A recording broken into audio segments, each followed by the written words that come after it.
Selamat datang kembali di perkuliahan Predictive Analytics.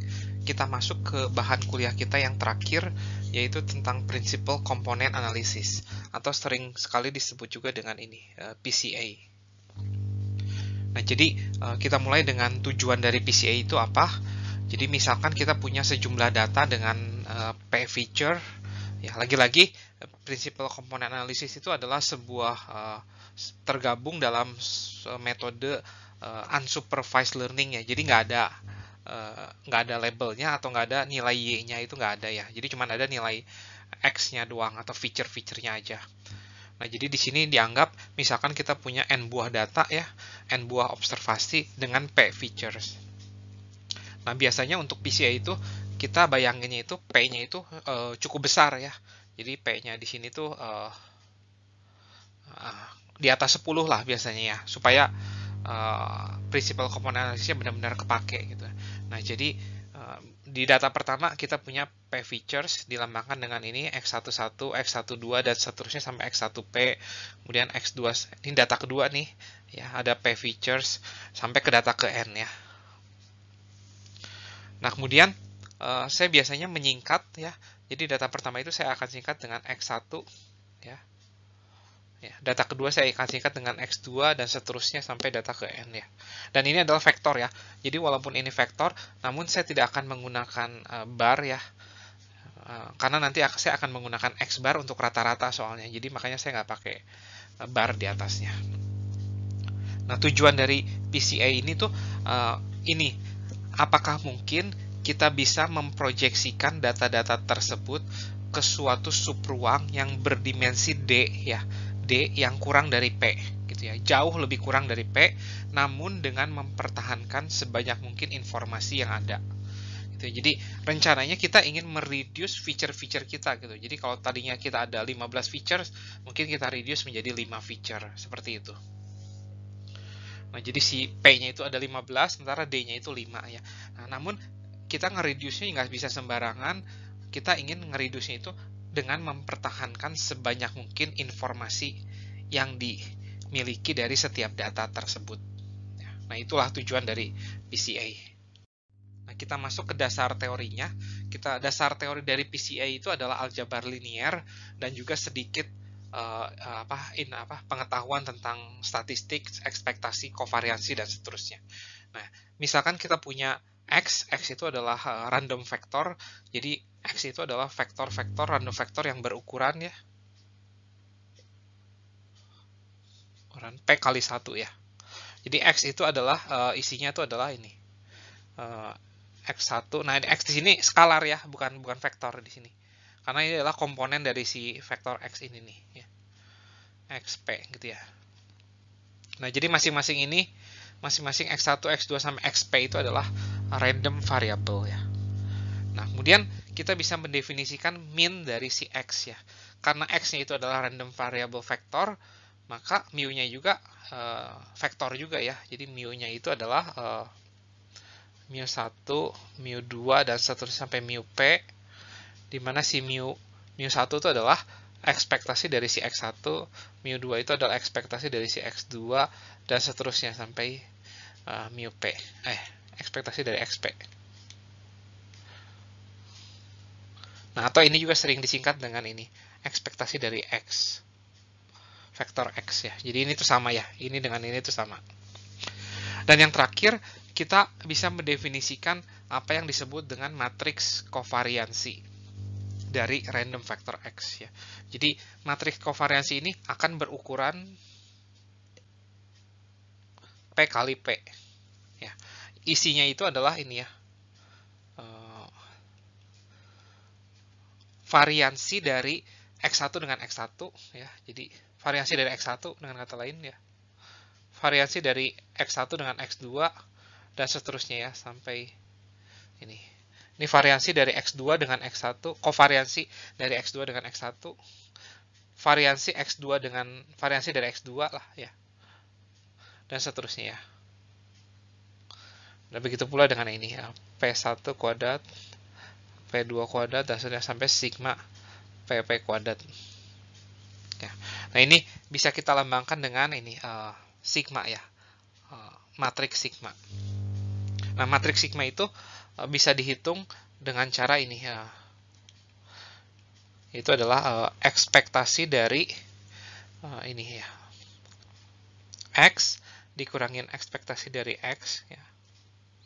Dikalikan X dikurangin ekspektasi dari X transpose ya. Nah, inilah kita bisa menghitung matriks sigma itu dengan formula ini, atau bisa juga dengan formula ini nih ya.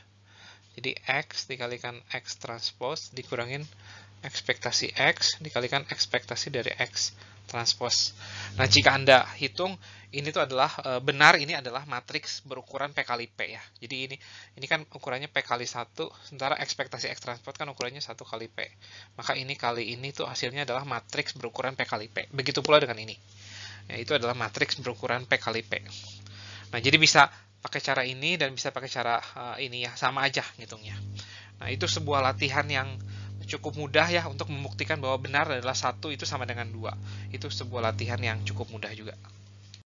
Nah, masalahnya ketika kita berhadapan dengan data, kita tidak bermain dengan random variable, tapi kita bermain dengan realisasi dari random variable tersebut. Ya. Nah, jadi di sini kita punya data ya, X1. Nah, di sini X1 di sini adalah sebuah vektor ya, yang ada P buah komponen, X2 juga ada P buah komponen, Xn juga ada P buah komponen. Nah, X1 sampai Xn itu, vektor X1 sampai Xn itu adalah vektor-vektor yang merupakan realisasi dari random vektor X. Ya.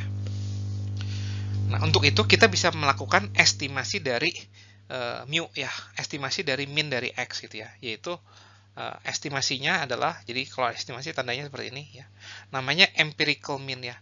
Jadi bisa diestimasi lewat empirical mean.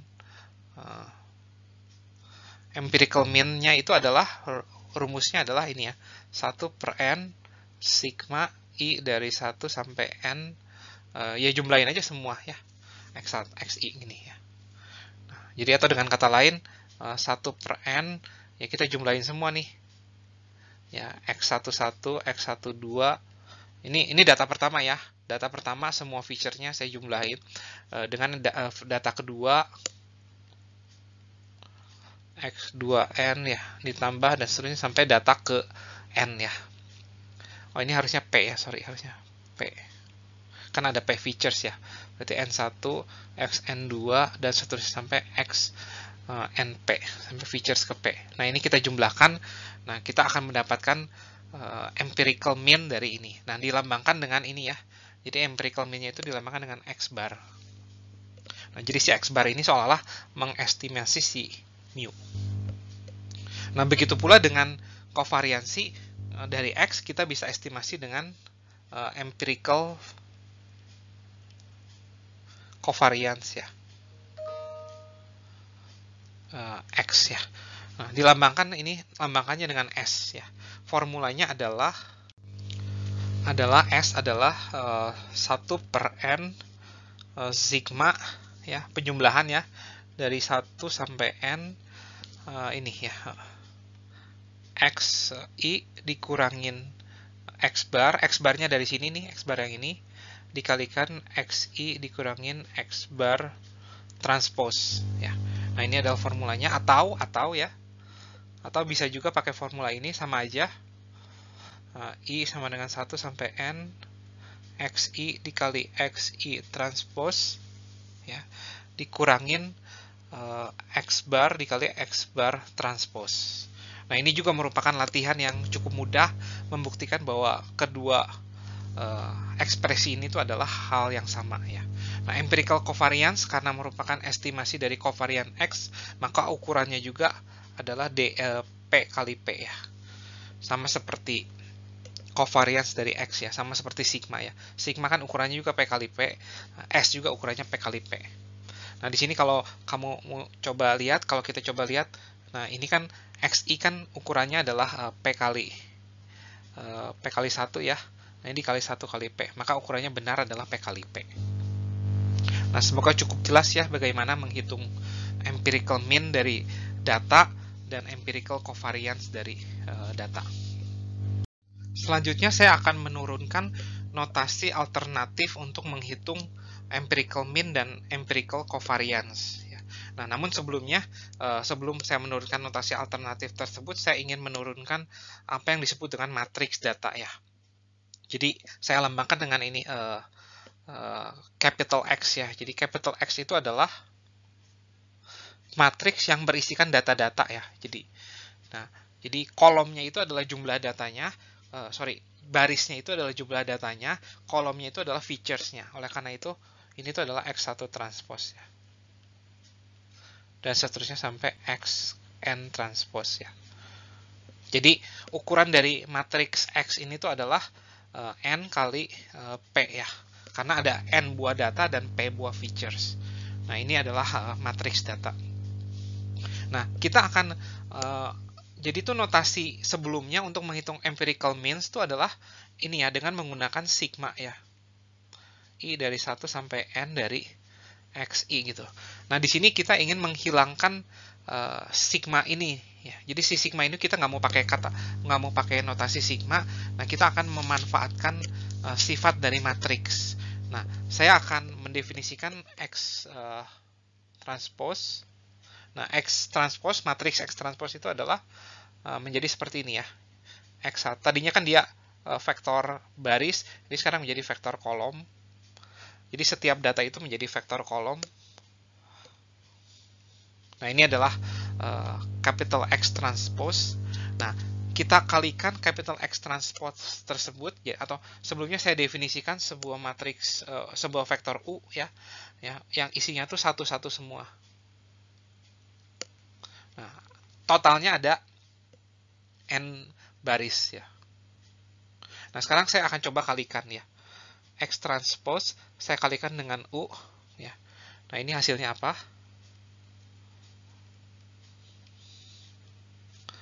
Nah, ini ada satu-satu. Nah, hasilnya adalah penjumlahan dari setiap X ya. Ya. Semoga cukup jelas ya kenapa saya bisa mendapatkan kesimpulan ini. Maka jika saya kalikan dengan 1/n, ini 1/n, maka ini adalah jadi X bar. Nah, ini adalah notasi alternatif untuk menghitung empirical mean. Ya, semoga cukup jelas. Habis ini saya akan menjelaskan juga notasi alternatif untuk menghitung empirical covariance.